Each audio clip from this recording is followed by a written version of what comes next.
Et ce matin, on revient sur le lourd bilan de l'insécurité routière avec Mireille Munkel. Bonjour. Bonjour. Vous êtes la présidente de la prévention routière. Déjà 20 morts en un trimestre en Nouvelle-Calédonie. Des statistiques qu'on n'avait pas connues depuis de nombreuses années. Ah oui, oui, ça fait très très longtemps qu'on n'avait pas atteint ce niveau à ce moment de l'année. C'est terrible. Moi, je pense aux mamans, aux papas, aux familles. Je pense aussi aux blessés qui sont actuellement hospitalisés parce que nous avons eu un certain nombre de décès, mais également beaucoup de blessés en fait en ce début d'année. C'est affreux. J'espère que, enfin, nous espérons toujours un rebond de prise de conscience pour que les personnes fassent plus attention à eux-mêmes et à leurs proches en adoptant des comportements corrects au volant. Ce sont vraiment les comportements qu'il faut changer. Ah oui, oui, ça c'est le problème principal. C'est pas le seul. On a la problématique de sécurité routière, c'est pluridisciplinaire. Un accident, il y a toujours plusieurs facteurs. Euh, il faut des actions sur la prévention, mais également des actions correctives sur les infrastructures. On a vu sur des derniers accidents que les sorties de route se sont terminées contre des arbres. Donc oui, là, il faut faire un travail sur les obstacles le long de la route pour éviter que ces sorties de route se terminent de cette façon-là. Mais c'est pas la priorité. La priorité, c'est le comportement. Avec toujours l'alcool, la vitesse.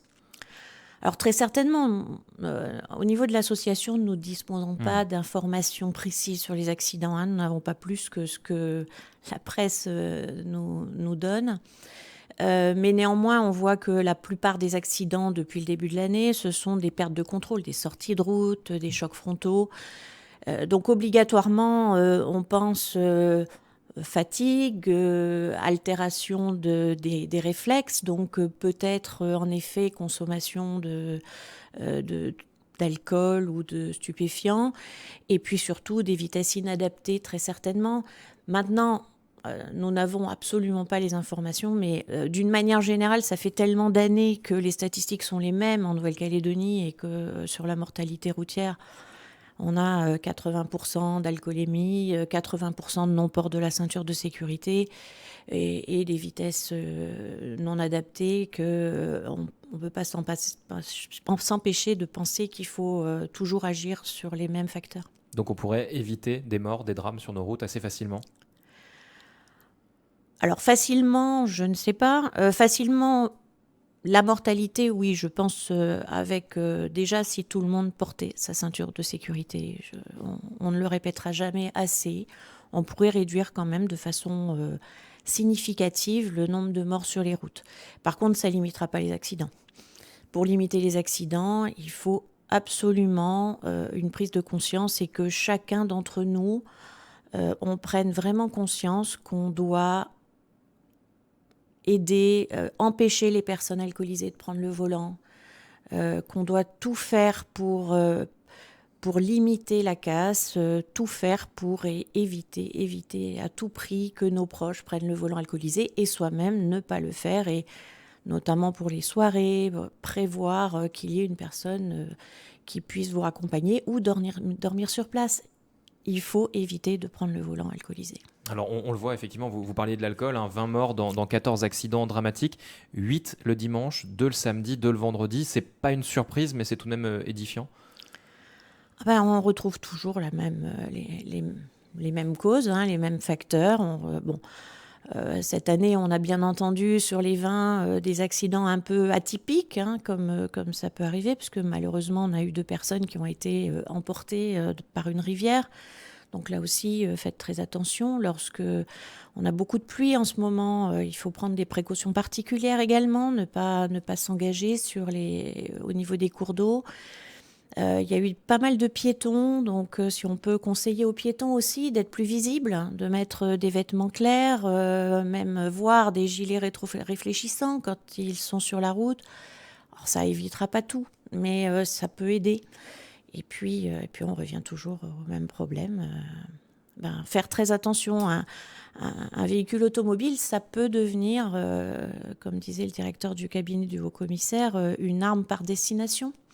Donc c'est dangereux, c'est utile, c'est important pour avoir la possibilité de se déplacer, mais il faut absolument faire vraiment très attention lorsqu'on prend le volant. Il y a des solutions pour ne pas avoir d'accident. Le haut-commissaire Patrice Faure a justement déclaré la semaine dernière que la lutte contre l'insécurité routière était une priorité en 2022. Je suppose que les associations sont satisfaites que les pouvoirs publics s'emparent du sujet. Alors nous sommes très satisfaits d'avoir entendu le haut-commissaire dire que c'était une priorité. Nous espérons également que c'est une priorité pour le gouvernement et le Congrès, puisque nous n'avons pas eu de bonnes nouvelles sur la préparation du projet de budget du gouvernement, qui manifestement ne mettait pas énormément d'argent sur cet aspect. Et malheureusement, pour agir, il faut des moyens. Mais nous espérons que les moyens vont être trouvés autrement, ou que peut-être au niveau du Congrès, il y aura des évolutions. Il faut que ce soit une priorité, mais pas seulement pour l'État français. Il faut que ce soit nos élus, nos dirigeants en Nouvelle-Calédonie qui s'emparent du sujet de façon dynamique. Alors, la prévention routière avait déjà tiré la sonnette d'alarme dernièrement quant à sa situation budgétaire. Où est-ce que vous en êtes aujourd'hui? Est-ce que vous craignez pour vos activités? Vous parliez du budget 2022 de la Nouvelle-Calédonie. Si vous n'avez pas de fonds, concrètement, vous en êtes où? Ah ben nous, on ne sait pas du tout où on en est, puisque ce sera après le vote du budget qu'on saura sous quelle forme, comment nous pourrons être aidés, parce que nous ne pouvons pas fonctionner sans subvention publique.